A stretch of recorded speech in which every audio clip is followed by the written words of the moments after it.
Será que o método do ponto fixo sempre converge? Será que toda expressão de iteração que eu escolher para trabalhar o método do ponto fixo vai fazer com que eu chegue à raiz desejada?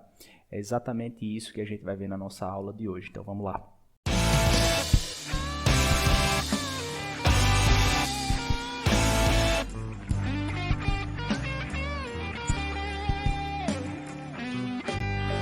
Olá, seja muito bem-vindo, muito bem-vinda ao meu canal do YouTube. Eu sou o professor Jalbert e nessa nossa aula de hoje a gente vai continuar falando sobre o método do ponto fixo, tá? Mais um método numérico para você determinar as raízes de funções reais não lineares, tá? Os zeros de funções.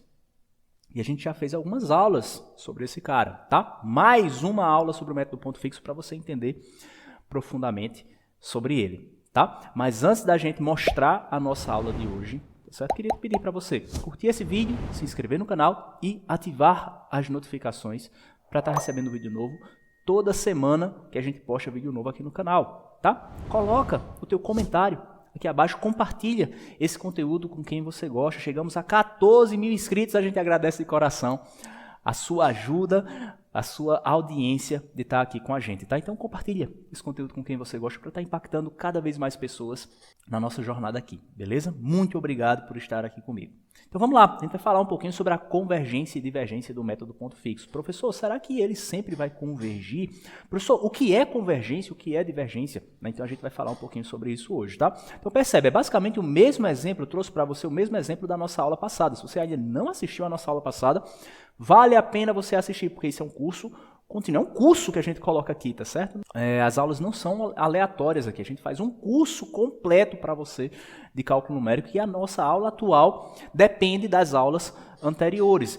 Professor, como é que eu acesso esse conteúdo? No nosso canal tem a aba de playlists, aí você procura cálculo numérico atualizado, porque a gente está atualizando esse curso de cálculo numérico aqui. É um dos cursos de cálculo numérico mais acessados do Brasil, tá? A gente está atualizando o nosso curso que a gente fez lá em 2016, tá? Atualizando. Muitas pessoas pediram e a gente está fazendo isso com muito carinho e dedicação, tá certo? Então vamos lá.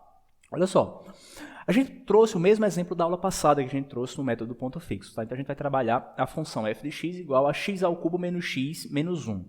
Nas nossas aulas passadas a gente trabalhou com uma função de iteração específica, tá certo?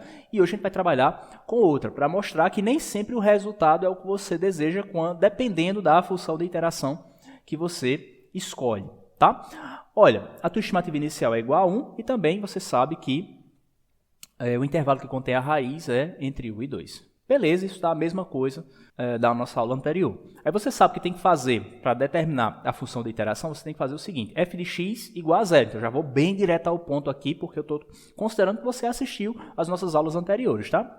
Aí você faz f de x igual a 0 e você sabe que f de x é x ao cubo menos x menos 1. Então, vai ficar o quê? X ao cubo menos x menos 1 igual a 0, ou seja, é a expressão que você precisa para calcular os zeros das funções. Você descobrir os valores de x que fazem com que f de x seja 0.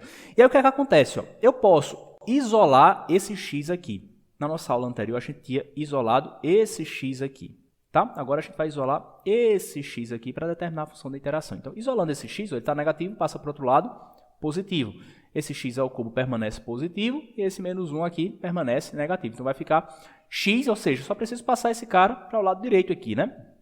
Vai ficar x igual a x ao cubo menos 1. E essa vai ser a sua função de iteração, tá? A sua expressão de iteração que a gente vai estar utilizando para determinar os nossos zeros. E aí você sabe que no x da esquerda a gente coloca o índice de k mais 1 e no x da direita a gente coloca o índice de k, tá? De modo que a estimativa atual seja dependente da anterior. Aí você já sabe, né?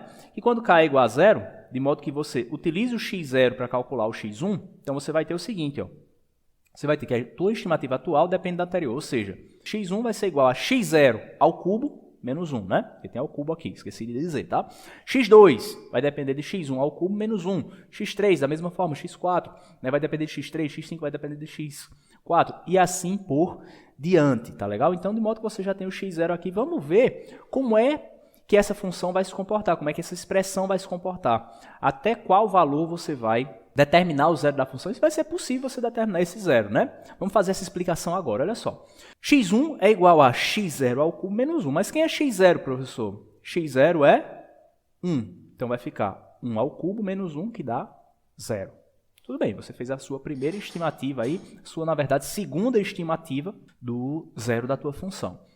Com x1 você pode calcular x2, onde x2 é igual a x1 ao cubo menos 1. Tá? Mas quem é x1 que você acabou de calcular? É 0. Então vai ficar 0 ao cubo menos 1, dando menos 1. x3, se você substituir x2 em x3, nessa expressãozinha aqui, vai ficar x2 ao cubo menos 1, você vai obter x3 igual a menos 2, x4 igual a menos 9, x5 igual a menos 730, x6 igual a menos 3,8 vezes 10 a menos 8, vezes 10 à oitava, desculpe. E quando você tende isso ao infinito, ou seja, quando você tende k infinito, que é o teu índice, né, você vai verificar que o teu zero da função vai tender a menos infinito, ou seja, você vai ter um problema aí, você não vai conseguir determinar o zero da tua função.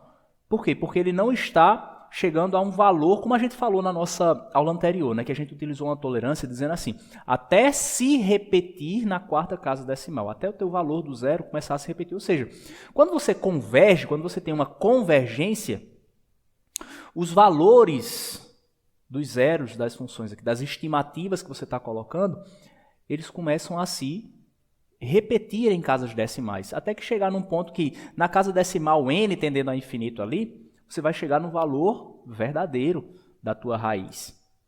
Tá? Um valor verdadeiro. Na aula passada a gente colocou uma tolerância para chegar na quarta casa decimal. Percebe, né? Então você tem uma convergência, você tem os valores, o valor atual sendo dependente do anterior e se aproximando cada vez mais uma raiz da outra, uma estimativa da outra. Então você está vendo que está convergindo o teu resultado. Nesse caso aqui, você não tem nenhuma convergência. Você tem o seguinte, ó, você tem uma divergência de estimativas. Você não está chegando a resultado nenhum.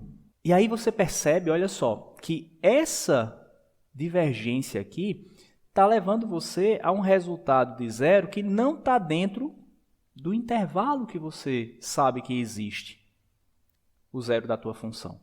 Tá? Então ele não está no intervalo, ou seja, esses valores aqui não estão dentro desse intervalo. Então você precisa perceber isso. Então quando você tem um resultado que está te levando para isso aqui, para essa divergência que a gente chama, né? E principalmente não está te levando para o valor do zero que você sabe o intervalo onde ele deve estar, você tem uma divergência. Então a função que você escolheu, ela não está adequada para você determinar aquele zero da função, aí você tem que modificar. E você vai para a aula anterior e vê qual é a função que você precisa empregar, para você ter de fato a tua convergência e achar o valor do zero que está dentro desse intervalo que você sabe que existe pelo menos um zero da função nesse sentido. Tá legal? Beleza? Então essa aula foi para te mostrar que tem esses casos aqui. Então, quando você tem um caso como esse, não quer dizer que você não vai achar o zero, que está errado. Não, não é isso. É que a função, ou melhor dizendo, a expressão de iteração que você escolheu, ela não está adequada e ela não vai te levar para onde você deseja, que é o zero da função nesse intervalo aqui que você sabe que existe esse zero da função. Aí você vai ter uma divergência. Tá legal? Então, você precisa desse conhecimento também para estar utilizando o método do ponto fixo, tá? Coloca aqui nos comentários se você gostou dessa aula, se ela foi didática para você, se ela gerou resultado para você, se você já sabia dessa informação, tá? Não se esqueça de se inscrever no canal e ativar as notificações para estar recebendo vídeo novo toda semana que a gente posta vídeo novo aqui no canal. A gente agradece de coração de você estar aqui comigo. Obrigado por ter assistido o vídeo até esse momento. Beijo grande, forte abraço e a gente se vê na nossa próxima aula. Valeu e tchau, tchau.